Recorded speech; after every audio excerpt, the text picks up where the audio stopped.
L'objectif de ce livre, c'est pas une thèse, c'est plutôt une synthèse sur un état des lieux actuel de la santé connectée. Comment est-ce que nous allons pouvoir, grâce à ces innovations, améliorer la vie des gens, la vie de tout à chacun, vivre plus longtemps chez soi et rester en bonne santé.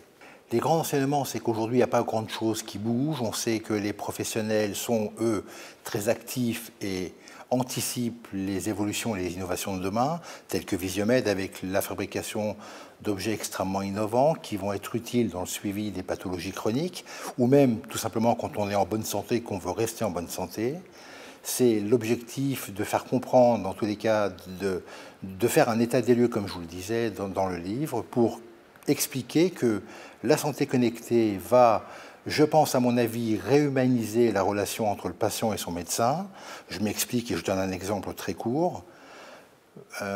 Vous avez chez votre médecin environ 7 minutes de consultation. Pendant ces 7 minutes, le médecin passe déjà 4 minutes à prendre vos constantes vitales, tension, température et ainsi de suite. Et il ne parle pas de la pathologie, il ne parle pas de ce que vous avez. Il n'y a pas le lien familial que les médecins font avec l'ensemble de leurs clients, qu'ils faisaient en tous les cas avant, sur comment va votre maman, comment va votre enfant, est-ce que l'école se passe bien. Donc cette proximité qu'il y avait, on l'a perdue dans la rapidité, dans la désertification médicale.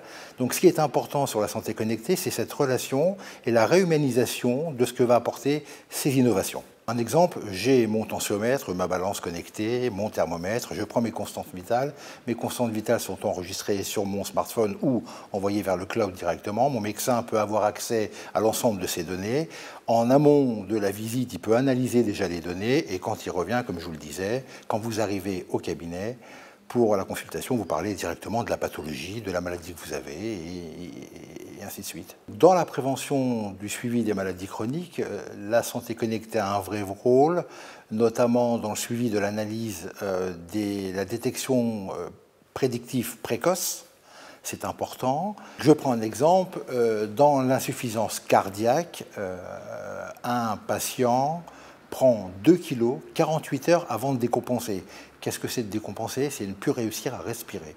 Et justement, à l'époque, on attendait que le patient ait des douleurs, donc qu'il soit dans la décompensation, pour intervenir sur le patient. Aujourd'hui, avec la santé connectée et les objets de santé connectés, on va pouvoir détecter ces facteurs prédictifs précoces.